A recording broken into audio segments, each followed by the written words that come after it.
नमस्ते मेरे सारे दोस्तों को। जैसा कि पीछे वीडियो में आपने देखा होगा कि कैसे एक एजेंट ने मेरे करियर को एक नहीं दो बार ख़त्म करने की कोशिश की, बावजूद उसके भी आज हम स्ट्रगल करते हुए ऊपर आए। तो ये जर्नी जहाँ हमने कल ख़त्म किया था, आज उस वीडियो को वहीं से स्टार्ट करेंगे। लास्ट हमने ख़त्म किया था कि कैसे एजेंट ने मुझे दूसरी बार भी जब टग में भेज के फिर वापस बुलाया। 1 साल बाद जब मैं घर पर वापस आया, उनसे बात किया तो उन्होंने मेरे को निकाल दिया। बोला कि नहीं, अब हम तुमको कुछ नहीं देंगे, ना स्टैम्प देंगे, ना पैसा वापस करेंगे। तो अब ये कहानी हम उसके आगे स्टार्ट करते हैं। जब उन्होंने ऐसा बोल दिया, हमने उसके ऊपर कुछ कोचिंग से ही, तब मेरे पिताजी गुजरात शिफ्ट हो गए, तब हमने वहाँ से उसके ऊपर केस डाला। और केस आपको पता है इंडियन पेनल कोड का कैसे चलता है, तो आराम से चलता गया। एजेंट को कोई फ़र्क नहीं पड़ा। हमारी मुश्किलें और बढ़ गई कि अब हमें वापस से शुरुआत करनी थी। फिर वो स्ट्रगल टाइम जो हमने झेला था उसको एक बार फिर शुरू करना है। वो शुरुआत करने के लिए फिर मैं वापस आया बम्बई। इस बार रहने का ठिकाना नहीं था, तो सोचा खुद के पैसे से कहीं देखेंगे। छोटा सा एक डॉर्मेट्री ढूंढा, वहाँ पर रहे। वहाँ से फिर स्टार्ट किया। फिर वही पैसे की दिक्कत, जो बचत थी, जो मैं कमा के आया था, क्योंकि मिला भी मुझे लास्ट शेप में सिर्फ $100, जो उस टाइम के हिसाब से 4000 रुपये हुए। तो पूरे साल का भी कमा के मैं आया, तब भी मेरे पास सिर्फ 40,000 थे। और बॉम्बे में रहना, खाना और भटकने के लिए पैसा सबसे ज़्यादा ज़रूरी है, और सबसे जल्दी वही ख़त्म होता है। तो इस राह में हमने जब स्टार्ट किया, तो जब रहने की जगह नहीं मिली तो डॉर्मेट्री भी थोड़ी महंगी लगने लगी। तो ऐसे ही भटकते भटकते जब एमएमडी के पास हम डेली जाते थे, एमएमडी जो बॉम्बे एमएमडी हुआ करता था उस टाइम पे, सारे के सारे लोग वहीं आके सब अपना देखा करते थे किसका ऐड आया, कौन सी कंपनी ने क्या ऐड डाला है, किसके लिए ओपनिंग आई है, जो कि पहले इन न्यूज़पेपर के अलावा और कोई माध्यम नहीं हुआ करता था। तो डेली हम एमएमडी जाते थे, वहाँ किसी का अगर इश्तेहार देखते थे कि इसका इश्तेहार लगा हुआ, तो उस कंपनी में जाते थे, वहाँ उनको रेज्यूमे दे के आते थे। बट रेज्यूमे का वही जवाब रहता था उनके पास कि भैया आपके पास तो कोई बड़े जहाज़ का एक्सपीरियंस नहीं है, हम फ्रेशर्स, आप एज फ्रेशर हो, हम फ्रेशर को लेते नहीं हैं। तो किसी ने मेरे को मतलब एग्ज़ाम देने के लिए तक भी वो सही नहीं समझा कि भाई इसका इंटरव्यू लिया जाए, एग्ज़ाम लिया जाए, कि इसको टेस्ट किया जाए कि इस पैमाने पे सही है कि नहीं है। तो हमारे लिए सारे दरवाजे बंद थे, ऐसा कहीं भी ओपनिंग नहीं मिल रहा था कि मैं हूँ। और मेरे पैसे ख़त्म हो जा रहे थे। मेरे पास समय नहीं था कि क्या करूँ सोचने का। कभी कभी ये लगता था कि ये छोड़ के शायद मेरे लिए नहीं बना है। छोड़ के फिर मैं वापस, मेरे घर वाले काफ़ी कहते थे कि तू बीएससी कर ले, डिग्री करो, किसी भी फील्ड में जाके दूसरा इंजीनियरिंग वापस स्टार्ट करो। बट मेरा था कि मेरी ज़िंदगी के 3 साल यहाँ गवा दिए थे, 2 से 3 साल। अब मैंने कहा वापस जाके शुरुआत करना, फिर वो स्टार्टिंग स्ट्रगल वहाँ से स्टार्ट करके कहाँ जाए। तो मन यही था कि मैंने कहा जब यहाँ आ ही गए, इतना झेल लिया है, तो देखते ऊपर वाले ने हमारे लिए क्या दरवाजे रखे हैं। जब तक आप उस दरवाजे को तोड़ के अंदर नहीं जाओगे, तब तक आपके लिए कुछ मुमकिन नहीं है ना। तो मैं शुरू से यही कह रहा हूँ, जहाँ चाह है वहाँ रहा है, आ ही जाती है। तो उस टाइम पे जब ये ख़त्म हुआ, तो वहाँ भटकते भटकते मेरे को एक सीमेन भाई मिल गया था अपना, जिन्होंने बोला कि अरे आप तो यहाँ बहुत महंगे में रुक रहे हो। सीमेन हॉस्टल हुआ करता था, कैडेटों या ऑफिसर्स के लिए नहीं, जो कि अपने सीमेन भाइयों के लिए हुआ करते हैं, है ना, जीपी रेटिंग वालों के लिए। तो मैं मस्जिद में उनके नाम से, उनके सीडीसी नंबर से, क्योंकि वहाँ हमको अलाउड नहीं है एज ए कैरेटिंग, वहाँ सिर्फ सीमेन ही रह सकते हैं, जो हमारे अपना ये क्रू भाई रहते हैं। तो मैं उनके लिए वहाँ चला गया, उनके नाम से उन्होंने मेरे को एंट्री दिलाई। वहाँ मैं रुका मस्जिद में, वहाँ मैं करीब 6 महीने रुका। तो वहाँ पर जनरली हर स्टेट की अलग अलग डोमेट्री टाइप की हुआ करती थी। तो शुरुआत कहाँ से की, तो मैं घूमते घूमते सब डोमेट्री में गया हूँ। हर किसी का वहाँ बेड नहीं, हम नीचे बिस्तर लगा के सोते थे सब लोग एक साथ। खाने के लिए वहीं पर नीचे जाके लिया करते हैं मस्जिद में। मेरे को अभी भी याद है, वहाँ कई दोस्त ऐसे मिलते हैं जो वहाँ 5-5, 6-6 महीने से वो भी यही काम करते, सुबह एक कंपनी में जा रहे हैं, दूसरी कंपनी में जा रहे हैं। वहाँ रहते हुए जब पैसे ख़त्म होने लगे, तो फिर केटरिंग का एक आया। तो वहाँ पर लोग जो थे, जो बेचारे बच्चे वहाँ सब रहते थे, पैसे अर्न करने के लिए केटरिंग के लिए जाया करते थे। तो रात शाम की केटरिंग है, आज 5-6 बजे वो लेके जाते थे, रात को 12-1 बजे आना है।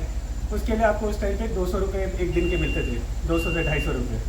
वो कमाने हम शाम को जाते थे। सुबह भटकते थे हम हर कंपनी में, शाम को वो अगले दिन का पैसे का इंतजाम करते कि चाहे वापस कंपनी घूमना है, तो टैक्सी का, ये बस का भाड़ा, ट्रेन का भाड़ा वो तो चाहिए। वो कहाँ से निकलेगा हर रोज़, और एक कंपनी नहीं, 10 कंपनी के अलग अलग जगह। तो पैदल चलते रहो, कभी धूप में इतना अवॉइड करते थे कि हम किलोमीटर पैदल चला करते थे, जस्ट टू अवॉइड कि किसी का बस का भाड़ा बच जाए, थोड़ा वो भाड़ा बच जाए। बट जब आप कंपनी में जाते हो, तो उनकी आपकी ये स्ट्रगल पता नहीं है ना, वो जानते हैं। वो जो आपने झेला है वो आप जान रहे हो, सामने वाले को नहीं पता ना, उसको इंटरेस्ट है। ये ऐसे करते करते हमने वहाँ करीब 1-1.5 साल निकाले। बड़ी मुश्किल से जाके एक कंपनी थी, उन्होंने मेरे को चांस दिया। जस्ट किसी के नोन मैंने बड़ी मुश्किल से निकाला कि वो भैया जानते हैं, तो उन्होंने कहा ठीक है एक चांस देंगे। उन्होंने मेरा इंटरव्यू लिया, सिलेक्शन किया, उन्होंने बोला ठीक है। उन्होंने कहा लेकिन अब आपको कंपनी में काम करना पड़ेगा। तो वापस मैं बेसिक वही ऑफिस बॉय बन गया था। 2 साल जबकि शिफ्ट निकालने के बाद इतना स्ट्रगल करने का, फिर ऑफिस बॉय बन गया। वहाँ पर मेरी जर्नी भी फिर वो 3-4 महीना वहाँ रही। बड़ी मुश्किल से एक जगह हो रहा था, फिर किसी और का जैक लगता है, तो उनको चढ़ा के जाता था। मेरे को बोलते नहीं तुम वेट करो, क्योंकि हमारा कोई जैक नहीं था ना, हम पैसे मांग रहे थे हमसे। तो हमने कहा ठीक है, अगर फ्री में ही हो रहा है भले ही टाइम लग जाए, एटलीस्ट जहाँ पर है। तो वहाँ भी यही था, आना जाना खाना पीना सब खर्चा मेरा था और कुछ भी नहीं मिल रहा था। तो मैंने करते करते करते करते बड़ी मुश्किल से वहाँ एक अपॉर्चुनिटी मिली। ये अपॉर्चुनिटी मैं बोल रहा हूँ, जब मैं स्टार्ट किया था सेलिंग, फर्स्ट टाइम मैं किया था 2003 के फेब या मार्च में। 2002 में मेरी CDC मिलती, मैंने किया 3 महीना करेक्शन, जो उस टाइम पे 3 महीना हुआ करता। उसके बाद जब मैंने स्टार्ट किया, फर्स्ट अपॉर्चुनिटी मिली, मैं शिफ्ट करके आया। 9 महीने 10 महीने मैंने किए उस जहाज पे। मेरा पासपोर्ट एक्सपायर होने वाला था, जिस चक्कर में मैंने ट्राई भी किया कि कहीं बाहर एम्बेसी से हो जाए, बिकॉज मैं कंटिन्यू करना चाहता था। हमको उस टाइम चाहिए होते 36 महीने। तो मैंने कहा ठीक है, नहीं तो 9 महीने किए। 9 महीने करने के बाद उतरने के बाद फिर मैंने कंपनी में रिन्यू करने के साथ बोला मुझे चढ़ना है। मैंने दूसरा ज्वाइन किया, दूसरा जहाज बड़ी मुश्किल है, क्योंकि अच्छा प्रीवियस रिकॉर्ड था। मास्टर ने बोला कि भाई अच्छा लड़का है, क्योंकि अब देखो, जब आप इतना झेल के आ चुके हो तो कोई भी काम चाहे जहाज पे हो सब छोटा लगता है, सब तकलीफ ऐसी लगती है कि भैया कुछ नहीं है, चाहे रात भर काम करो चाहे दिन भर काम करो, बट रखो शिप पे। तो अच्छा रेपुटेशन बन गया था, थोड़े अच्छे लोग मिल गए थे, सीखते सिखाते हम दूसरे जहाज पे पहुँचे। दूसरे जहाज पे भी ऐसे अच्छे माहौल थे, बड़े अच्छे मेरे को सुपरडेंट मिले, बड़े अच्छे मेरे को कैप्टन मिले जो मेरे साथ थे। आज भी मैं उनके संपर्क पे हूँ लोग। तो आगे चल के जब हम सीरीज़ में आगे जाएंगे तो मैं उनसे भी मिलाऊंगा आपको, किस तरीके मेरे कैप्टन मिले हैं, है ना। तो बहुत अच्छा मैंने वहाँ टाइम निकाला। और वो मैंने 36 महीने जो अगली के पूरे मेरे ख्याल से 22 महीने थे, या सॉरी कितना 9 महीने यहाँ कर दिए, तो अरे 24-25 महीने वो मैंने सिर्फ, मेरे को सिर्फ छुट्टी मिलती है एक पोर्ट में आके 10 दिन की, 10-15 दिन की। 15 दिन में मैं घर जाके वापस ज्वाइन किया हूँ। पूरा 26 महीना मैंने पूरा 1 गो में निकाला है। और इवन अगर 36 महीना पकड़ेंगे, पूरा का पूरा 3 साल मैंने सिर्फ 1.5 महीने या 1.5 महीने के अंदर पूरा किया है। तो ये मेरी जर्नी रही। बट उसके दौरान भी मैं वही बोला, स्ट्रगल टाइम वो था जब मैं कैरेट शिप में भटक रहा था। वो भटकते भटकते मेरे को आज भी वो दिन याद है। अभी जस्ट मेरे दिमाग में आया कि एक दिन मालूम है, सिर्फ वो 200-250 रुपये कमाने के लिए एक ओपनिंग आई थी। अगर आप बॉम्बे में रहते तो आपको पता होगा, गोरई में SL वर्ल्ड करके एक जगह है। SL वर्ल्ड में वहाँ पर जो आपके लिए जो वेम्स बनते हैं, जो पिकअप बनते हैं, जो बनीज बनते हैं, जो डोनाल्ड डक बनते हैं, तो उनमें भी कोई आदमी रहते हैं। हमें नहीं पता उनका स्ट्रगल क्या है, वो कैसे कर रहे हैं। तो हमको बोला गया ठीक है, उसका आपका 300 रुपये मिलेगा, आपको बस दिन की राइड है। आप दोपहर में जाइए, सुबह 10:30-11 बजे से फिर शाम तक वहाँ रहिए, 5-6 बजे आप आ जाएंगे, आपको 300 रुपये या 400 रुपये जो उस टाइम पे थे वो मिल जाएंगे। हम गए, हमने कहा ठीक है, अच्छी बात है, थोड़े दिन का क्या होना, क्या है, खड़े होना है और सिर्फ हाथ हिलाना है। जब वहाँ पहुँचे, हमने जो उनका ड्रेस था, एक तो इतनी गर्मी का टाइम था जून में, और वो वुलन का कपड़ा था, आप समझ सकते हैं। मैं बना था उसमें पीकॉक का पूरा नीचे बड़ा, इतना बड़ा टोपा उसका था ऊपर कि कुछ दिखता नहीं था। ऊपर से नीचे पूरा वुलन के कपड़ों में, धूप की गर्मी में खड़े, बिना पंखे बिना इसके, हाथ हिलाए जा रहे। सिर्फ वो 3 घंटा, वो ऐसा लगा कि 3 साल के बराबर था। क्योंकि अंदर जो मैं महसूस कर रहा था घुटन, ना मैं उसको निकाल सकता था, मैं सोचा ऐसे निकालूंगा तो जिस बेचारे ने ऑर्गेनाइज कराया उसका नाम खराब हो जाएगा, है ना। क्योंकि मैं ये चीज़ शायद यूज तो नहीं था। तो 3 घंटा मैंने ऐसा निकाला कि मैं अंदर से बेहोश होने वाला था, उल्टी ऐसा लग रहा था, बट मैंने कहा नहीं, करना है कर। वो जैसे ही ख़त्म किया, बाहर निकाला तो हम पूरे ऊपर से लेकर नीचे पसीने लगते, जैसे ही उतरे वैसे ही वहाँ गिर गए। क्योंकि उन्होंने भी बोला कि सबसे नया लड़का है, फर्स्ट टाइम है, तो सबसे जो भारी वाला हिस्सा था और जो वुलन का हैवी था, पीकॉक जो बनता है, वो उसके लिए हेड बहुत बड़ा लगता है, वो बना के दे दिया गया था। तो मैंने कहा भैया ये 400 रुपये करेंगे, आज तो हम गए थे ऊपर ही सीधा, है ना। तो ऐसे कई तकलीफ़ें झेली हैं जो शायद एकदम से स्ट्रक माइंड में नहीं आए, बट उस टाइम मैंने इतनी झेली है। बट वो देख के लगता था कि कभी ना कभी तो सूरज उगेगा। बोलते हैं ना कि रात के बाद सुबह आता ही आता है ना। बादल काले बादल छटते ही हैं, चाहे जो मर्जी हो, तूफान भी आता है, एक समय एक बार चला जाता है, सुहाने दिन आएंगे। लेकिन आज अगर वो कठोर दिन हम सख्त में निकाल लेंगे तो कल को ज़रूर अच्छा होगा। तो उसी सीरीज में बोल रहा हूँ आप सभी भाइयों को जो मेरे से जुड़े हैं, शायद आपके जीवन में भी तकलीफ आई होगी, कई ऐसे होंगे जो शायद इससे शायद गुजर रहे होंगे। और ज़िंदगी में एक बात याद रखना कि हर, है ना, अंधेरे के बाद सुबेरा होता ही है। तो अपनी मंजिल को कभी ना छोड़े। कोई आपके पीछे चाहे कितना ही पड़ जाए कि भैया बंदा सक्सेस नहीं हो सकता, बट अपने पे भरोसा रखिए।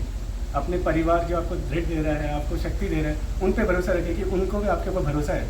ज़िंदगी में हर मकाम आएंगे और निकल जाएंगे। तो जब आज की डेट में आने के बाद जब मैं पीछे मुड़ के वो चीज़ देखता हूँ तो मुझे लगता है कि हाँ, और मैं आज भी उस चीज़ के लिए भगवान को बहुत शुक्रिया अदा करता हूँ कि आज मैं यहाँ पहुँच पाया। मैं अभी भी ये बोलता हूँ, मुझे आज भी वो दिन याद है जब मैं डेली होता सिर्फ मुझे एक बड़ा जहाज मिल जाए, चाहे जो भी रैंक का मिले, सिर्फ नौकरी मिल जाए, एटलीस्ट थोड़ी सी पगार हो। बट आज अगर मैं यहाँ आ पाया हूँ तो जब मुझे पता है वो मेहनत करके आए हैं, बट फिर भी आज भी वो दिन रख के मैं खुश रहता हूँ। तो खुशी एक सबसे अच्छी बड़ी चीज़ है।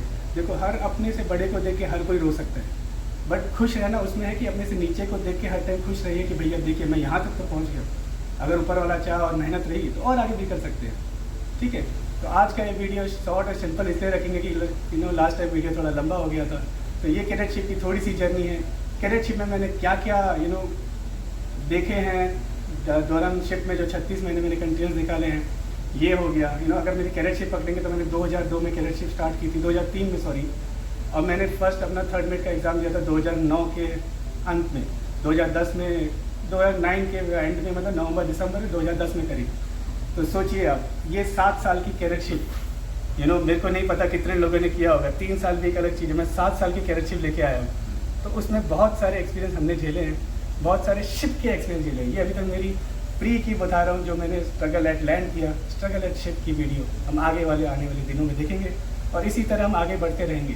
तो ये सब उन्हीं लोगों के लिए मैं बार बार कह रहा हूँ। इसका मकसद सिर्फ ये है कि कैसे हम अपने आप को एक तो शक्तिशाली बना सकें, ताकि जो सिचुएशन है उससे जुड़ सकें और कभी किसी की ना सुने, सिर्फ अपने पे भरोसा रखें, जो सही चीज़ है वो करें। और इस चैनल के माध्यम से, मेरे एक्सपीरियंस के माध्यम आपको ये पता चलेगा कि एटलीस्ट कहाँ नहीं जाना है, कहाँ जाना है वो ठीक है, आप पता चल जाएगा। लेकिन जब तक आपको ये नहीं पता हो कहाँ नहीं जाना है, तब तक सही रास्ते कभी नहीं जा सकते। तो बने रहिए, जुड़े रहिए मेरे साथ, और आने वाले दिनों में आपके लिए और जहाज़ से जुड़ी हुई सारी चीज़ें लेके आएंगे। Thank you very much to all my brothers. जय हिंद, जय भारत। Thank you.